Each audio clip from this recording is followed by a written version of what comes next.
Good morning বন্ধুরা, আশা করি সবাই খুব ভালো আছো, সুস্থ আছো। আমিও খুব ভালো আছি। নতুন একটা ভিডিওতে তোমাদের সকলকে জানাই অনেক স্বাগত। এক কাপ চা, কয়েকটা বিস্কুট খেয়ে নিয়ে দিনটা শুরু করলাম। আর এদিকে চলে এসেছি উচ্ছে তুলতে।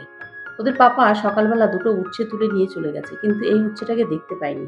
এটা আমি দেখে রেখেছিলাম, তাই ভাবলাম গিয়ে তুলে নিয়ে আসি। উচ্ছেটা তুলে নিয়ে গেলাম। আর দেখো, এই দুটো সকালবেলা তুলে নিয়ে এসেছিল, আর এটা এখন আমি তুলে নিয়ে এলাম।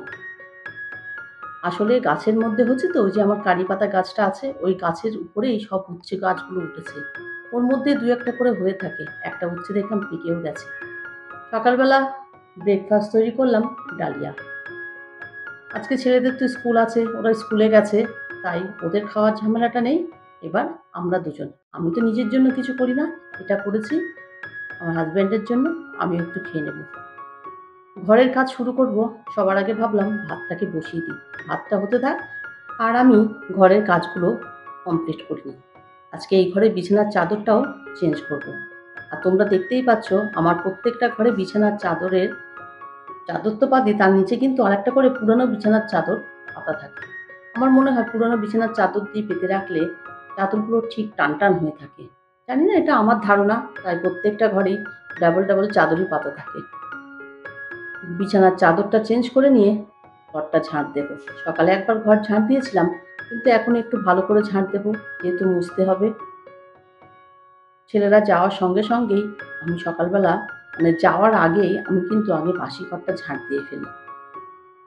এদিকে তো ঘর ঝাঁট দিয়ে নিলাম, আর এই গাছগুলোকে তোমাদেরকে আর একবার দেখালাম। গাছগুলো দেখো, দেখতে আস্তে আস্তে বেশ সুন্দর হয়ে উঠছে। আর যা গরম পড়েছে, রোদ উঠেছে মানে ভীষণ গরম, এত গরম ভাবাই যায় না। চলে এলাম ঘর মুছতে। ঘরগুলো মুছে নিয়ে এবার যাব রান্নাঘরের দিকে। আসলে সকাল থেকে না একদম পজিটিভ মাইন্ড নিয়ে কাজ করতে শুরু করি। তবে কি বলতো, ছেলেরা বাড়িতে থাকলে না কাজের একটু গন্ডগোল হয়ে যায়। কিন্তু সকাল থেকে যদি এক মনে কাজ করা যায়, মানে ফ্রেশ মাইন্ড নিয়ে, পজিটিভ মাইন্ড নিয়ে কাজ করা যায়, কাজগুলো কিন্তু খুব তাড়াতাড়ি আর সহজেই হয়ে যায়। চলে এলাম রান্নাঘরে। রান্নাঘরে এসে সবজি কাটতে শুরু করেছি। ওদিকে মাছও নিয়ে এসেছে, মাছগুলো ধুয়ে পরিষ্কার করতে হবে। তার আগে ভাবলাম সবজিগুলো কেটে রেডি করে নিই, তাই এখানে সবজি কাটছি। আসলে কি বলতো, সারাদিন তো একা হাতের কাজ থাকে, সবসময় যে গুছিয়ে করি তাও নয়, আমার ঘর বাড়িও কিন্তু অগোছালো হয়ে থাকে। এদিকে দেখো সবজিগুলো কেটে নিলাম, আর মাছ নিয়ে এসেছে, ইলিশ মাছ। আর তার সঙ্গে আরও একটা মাছ এনেছে, দেখলে না মাথাটা খারাপ হয়ে যাবে যে এতটা মাছ কখন পরিষ্কার করব। এদিকে তো চিংড়ি মাছও আছে, আর তার সঙ্গে এনেছে অনেক চুনো মাছ। আমি কখন কি করব, চুনো মাছ দেখেই না আমার মাথাটা একটু খারাপ হয়ে গেছিলো যে কীভাবে কি করব।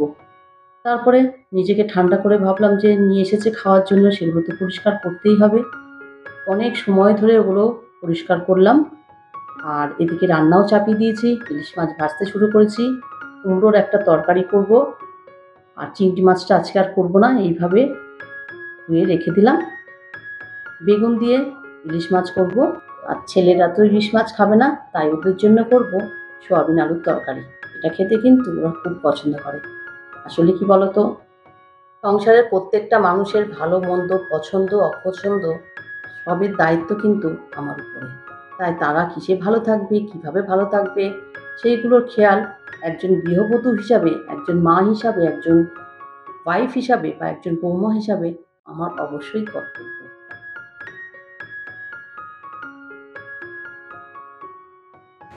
গুড ইভিনিং বন্ধুরা, সন্ধেবেলা তোমাদের সামনে আবার চলে এলাম। সারাদিন সামনে এসে আর কথা বলতে পারিনি, আর রিজু রায়ন ওই ঘরে বদমাইশি করছে। সন্ধেবেলা নিয়ে চলে এলাম চা, আর চায়ের সঙ্গে নিয়ে চলে এলাম টাটা কি বলতো, এই দেখো দেখা যাচ্ছে, ছোলা ভাজা করেছি। এটা কিন্তু খেতে দারুণ টেস্টি হয়। আর এই ছোলা ভাজা রেসিপিটা যদি তোমরা দেখতে চাও, তাহলে আমার শর্ট ভিডিওতে গিয়ে দেখে নিও। এখন তো চাটা খাবো, খেয়ে ওদেরকে পড়াতে বসাবো। পাখা বন্ধ করে কথা বলছি, ভীষণ গরম লাগছে। চলো চাটা খেয়ে নিই। রিজু রায়ানও নিচে খেতে বসেছে। রায়ান হরলিক্স খাচ্ছে, কিন্তু রিজু আজকে একটু চা খাচ্ছে। খাওয়া দাওয়ার পরে ওরা তো পড়তে বসবে, আর আমি আমার মতন কিছুটা কাজ গুছিয়ে নিয়ে রায়ানকে পড়াবো। কিছুটা কাজ মানে চলো তোমাদেরকে পরেই দেখাচ্ছি কী কাজ করব। আগে তো খাওয়া দাওয়াটা শেষ করে নিই। আজকে সকালবেলা ডিম নিয়ে এসেছিল। ডিমগুলো না তুলতে সময় পাইনি। ডিমগুলো তোলা মানে ধুতে হবে পরিষ্কার করে, তারপরে ফ্রিজে রাখতে হবে। আগে তো ডিমগুলো নামিয়ে রেডি করে নিই, তারপরে ধুয়ে ফ্রিজে তুলব। আর তোমরা কারা কারা আমার মতন ডিম ধুয়ে ফ্রিজে রাখো তা অবশ্যই আমাকে জানিও। এদিকে দেখো সবজি কাটতে বসেছি। তোমরা ভাবছো রাত্রেবেলা রান্না করবো না গো, রান্না বান্না করবো না, মানে আগামীকালের জন্য কিছুটা কাজ এগিয়ে রাখছি বলতে পারো। একা হাতে না সবসময় পেরে উঠি না, তাই সন্ধেবেলা সময় পেলেই সবজিগুলো কেটেই বক্সে করে রেখে দিই। তাতে আমার সুবিধাই হয়, যখন যেটা প্রয়োজন সেটা বের করে নিয়ে রান্না করতে পারি। বরবটি কেটে নিলাম, আর এদিকে কাটলাম পটল। কয়েকটা পটল ছিল, মানে ফ্রিজে যা যা সবজি ছিল সবই কেটে ফেলেছি। উচ্ছেটা দুরকম করে কেটে রাখলাম, আর কাটলাম পেঁপে। আরও কিছু আছে যেগুলো কেটে রাখলে ভালো থাকে না, সেসব সবজিগুলো আর কাটলাম না। যেগুলো কাটতে দেরি হয় সেগুলোই কেটে রাখলাম। এগুলো তো ফ্রিজে তুলে রাখবো। আসলে কি বলতো, একা একা সারাদিন থাকা তো, যতটা কাজের সময় সুযোগ করে উঠতে পারি, নিজেকে একটু সময় দিতে পারবো, সেই জন্যেই আজকে রাত্রেবেলায় আগামীকালের রান্নাবান্নার জোগাড় কিছুটা করে রাখছি, মানে কাজের কিছুটা সুবিধা করে রাখলাম। এগুলো তো ফ্রিজে তুলে দিলাম। এখনও তো ডিনার বানাতে হবে। রায়নকে তো পড়ানো হয়ে গেছে, ডিনার বানাবো। আজকে ডিনারে কী করবো বলো তো? চালের আটার রুটি আর একটু চিকেন আনা হয়েছে, চিকেনটা দিয়েই খাওয়া হবে। এই চালের আটার রুটিটা কীভাবে করি সেটাই তোমাদেরকে বলছি। দেখো, প্রথমে লবণ দিয়ে জলটাকে পুরোপুরিভাবে ফুটিয়ে নিয়ে চালের আটা দিয়ে দিলাম, বা চালের গুঁড়ো যেটাকে বলো সেটাই দিয়ে দিলাম। দিয়ে ভালো করে নাড়াচাড়া করে কিছুক্ষণ চাপা দিলাম। এবার গরম থাকতে থাকতে ভালো করে মেখে নিয়ে একটা ডো তৈরি করে রুটির মতন বেলে নিলেই রেডি হয়ে যাবে। আর এই রুটিটা কিন্তু মাংসের সঙ্গে খেতে দারুণ লাগে।